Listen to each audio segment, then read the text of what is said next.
നമ്മുടെ ഇഞ്ചി കണ്ട നമ്മൾ ഇന്നാൾ ഒരു വീഡിയോ ചെയ്തിട്ടുണ്ടായിരുന്നില്ല 5 മിനിറ്റ് കൊണ്ട് എങ്ങനെ ഇഞ്ചി നടാം അത്ര സമയത്തിൻ്റെ ഉള്ളിൽ നിന്ന്. അപ്പോൾ ആ ഇഞ്ചിയാണ് ഇത്. നോക്കി ഇതിൻ്റെ കടക്കിലേക്ക് നോക്കി കണ്ട എത്ര ലെയറാ ഉണ്ടോ, ഇങ്ങനെ പരന്നതേ പൊട്ടിയിരിക്കുന്നുണ്ട്. നമുക്കിപ്പോൾ ഇത് ആവശ്യമുണ്ടെങ്കിൽ കറിക്ക് ആവശ്യമുണ്ടെങ്കിൽ ഇപ്പോൾ ഒരു കഷ്ണം ഇതൊന്ന് എടുക്കട്ടെ. കാരണം കുറേ ഇഞ്ചിയായിട്ട് നമുക്ക് ഒരുമിച്ച് കിട്ടുന്നേക്കാളും നല്ലത് ഇങ്ങനെ ഇടയ്ക്കിടയ്ക്ക് ഇഞ്ചി നടുകയാണെങ്കിൽ നമുക്ക് ആവശ്യത്തിൻ്റെ കറികൾക്ക് ഇതൊന്ന് എടുക്കുകയും ചെയ്യാം. പിന്നെ അതിന് പൈസ കൊടുത്ത് മേടിക്കണ്ടല്ലോ. ഇത് നോക്കി നിങ്ങൾ ഞാൻ കാണിച്ചു തരട്ടെ നിങ്ങൾക്ക്. വേണ്ട ഇഞ്ചി ഇങ്ങനെ അടലായിട്ട് നിൽക്കുന്നുണ്ട്. അപ്പോൾ ഇതുപോലെ ഇഞ്ചി ഉണ്ടാവാൻ ഞാൻ എന്താ ചെയ്യണം, നിങ്ങൾക്ക് എളുപ്പത്തിൽ ചെയ്യാൻ പറ്റുന്ന കാര്യമാണ് കേട്ടോ. അപ്പോൾ നമ്മളിത് ഇത് അന്ന് വേറെ 2 കൂടി ഇതുപോലെ വെറുതെ ഇത് കടയിൽ നിന്ന് മേടിച്ച് ഇഞ്ചി നമ്മൾ നട്ടുണ്ട്. പിന്നെ നമ്മൾ കൃഷിഭവനിൽ കിട്ടിയത് വേറെ സ്ഥലത്ത് താഴ്ത്ത് കുഴിച്ചിട്ടുണ്ട്. അപ്പോൾ ഇതെന്താ ചെയ്യണമെന്ന് വെച്ചാൽ ഇത് നമ്മുടെ ഇല മാത്രം കൂട്ടിയിട്ടിട്ടുള്ള കമ്പോസ്റ്റ്, അതായത് വെറുതെ ഇല കൂട്ടിയിട്ടിട്ട് നനയ്ക്കും. അപ്പോൾ അതിൻ്റെ അടിയിലത്തെ മണ്ണ് നോക്കിയതുണ്ട് അങ്ങനെ നല്ലോണം ഒലർന്ന മണ്ണ്. ഏത് കൃഷിക്കായാലും ഇങ്ങനെ ഒലർന്ന മണ്ണാണ് നല്ലത്. ഇതൊന്ന് നമ്മൾ എടുക്കുന്നുണ്ട്. പിന്നെ ഇത് നമ്മൾ ഗ്രോ ബാഗിൽ പഴയതുണ്ടാകുന്ന മണ്ണ്. പിന്നെ ഇത് നോക്കി, ഇത് നമ്മൾ കഴിഞ്ഞ ദിവസം കമ്പോസ്റ്റ് ഉണ്ടാക്കിയില്ലേ, പച്ചക്കറി വേസ്റ്റ്, അടുക്കള മാലിന്യങ്ങൾ, മീനിൻ്റെ വേസ്റ്റ് എല്ലാം കൂടി നമ്മൾ തെങ്ങിൻ്റെ കടക്കിലിട്ടിട്ട് അതൊന്ന് കോരി വെച്ചിട്ടുണ്ടായിരുന്നു. മിക്സ് ചെയ്തിട്ട് നമ്മൾ മറ്റേ കാൽഷ്യം എന്താ പറയുക ഡോളമൈറ്റ് പിന്നെ ചാണകപ്പൊടി ഇതൊക്കെ ഇട്ടിട്ട് നമ്മൾ ചെയ്തിട്ടുണ്ടായിരുന്ന കമ്പോസ്റ്റ്. അപ്പോൾ ഇത്രയും ഉണ്ടെങ്കിൽ നമുക്ക് ചാണകപ്പൊടി ആട്ടുംകാട്ടം ഒന്നും ഇല്ലെങ്കിലും ചെയ്യാം. ഇനി ഇതൊന്നുമല്ല, നമുക്ക് ആട്ടുംകാട്ടും ചാണകപ്പൊടി ഒന്നും നമ്മുടെ ജൈവ സ്ലറി ഉണ്ടല്ലോ അത് മാത്രം ഒഴിച്ചു കൊടുത്താലും നമുക്ക് അടിപൊളിയായിട്ട് ഇതുപോലെ കിട്ടും. ഞാൻ ഇപ്പോൾ ഇത് ചെയ്യുമ്പോൾ ഒന്നും വെച്ചിട്ടില്ല. ആ വീഡിയോ നമ്മൾ കണ്ടു നോക്കുക കേട്ടോ. ഇതിന് വെറുതെ ഇത്തിരി ഇതുപോലത്തെ നമ്മൾ മാവിൻ്റെ ഇലയൊക്കെ അടിച്ചിട്ട് മാത്രം വെച്ചിട്ടാണ് നമ്മളിത് ചെയ്തത്. പിന്നെ ഇതിനെന്താ നമ്മൾ ചെയ്യണതെന്ന് വെച്ചാൽ നമ്മുടെ കമ്പോസ്റ്റാണ്.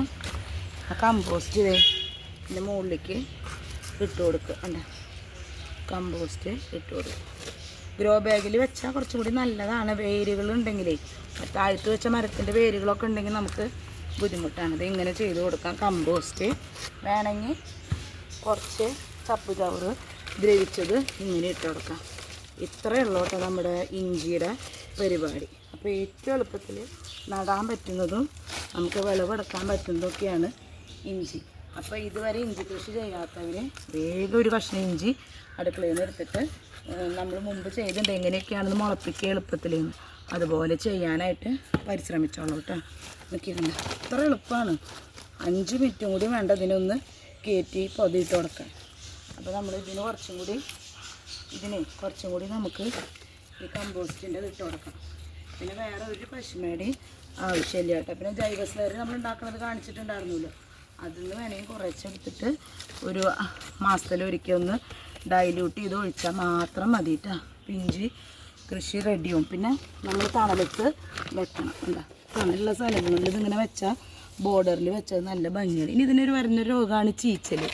അപ്പോൾ ചെയ്യാണ്ടിരിക്കാൻ നമ്മൾ ചെയ്തത് നമ്മുടെ സൂഡോമോണസ് ഇത് കുറച്ച് കലക്കുക. ഇപ്പോൾ 1 ലിറ്റർ വെള്ളത്തിലേക്ക് നമുക്കറിയാലോ ഒരു തീപ്പെട്ടി കൂട് മതിയെന്ന്. അപ്പോൾ അത് കലക്കുക, അതൊന്ന് ഒഴിച്ചു കൊടുക്കുക ഇടയ്ക്ക് കേട്ടോ. അത് മാത്രമാണ് നമ്മൾ ഇഞ്ചിക്ക് ചെയ്യേണ്ട കാര്യമുള്ളൂ. അപ്പോൾ നോക്കി നമ്മുടെ ഇഞ്ചിയുടെ പരിപാടി കഴിഞ്ഞു. ഇനി 1 മാസം 2 മാസം കഴിഞ്ഞിട്ട് ഇഞ്ചിയുടെ അവിടേക്ക് വരണ്ട. ഇപ്പോൾ മഴയുള്ള കാരണം നനയ്ക്കേണ്ട ആവശ്യമില്ല കേട്ടോ. അപ്പോൾ ചീച്ചലോ വാട്ടരോഗമൊന്നും വരില്ല. ബാക്കിയുള്ള ഈ ലൈന് നമുക്ക് ബാക്കിയുള്ള ചെടികൾക്കൊക്കെ ഒഴിച്ചു കൊടുക്കാം കേട്ടോ. ഇത്രയുള്ള നമ്മുടെ ഇഞ്ചിയുടെ പരിപാടി. അപ്പോൾ നിങ്ങൾ ആദ്യമായിട്ടാണ് നമ്മുടെ യൂട്യൂബിൽ നമ്മുടെ ചാനൽ കാണുന്നത് വെച്ചാൽ നിങ്ങൾ കൂട്ടുകാരൊക്കെ സബ്സ്ക്രൈബ് ചെയ്ത് കാണാൻ മറക്കരുത്. ഉപയോഗപ്രദമായ വീഡിയോ നിങ്ങൾ ഷെയർ ചെയ്യാനും മറക്കരുത് കേട്ടോ. അപ്പോൾ എല്ലാവർക്കും ഓക്കെ.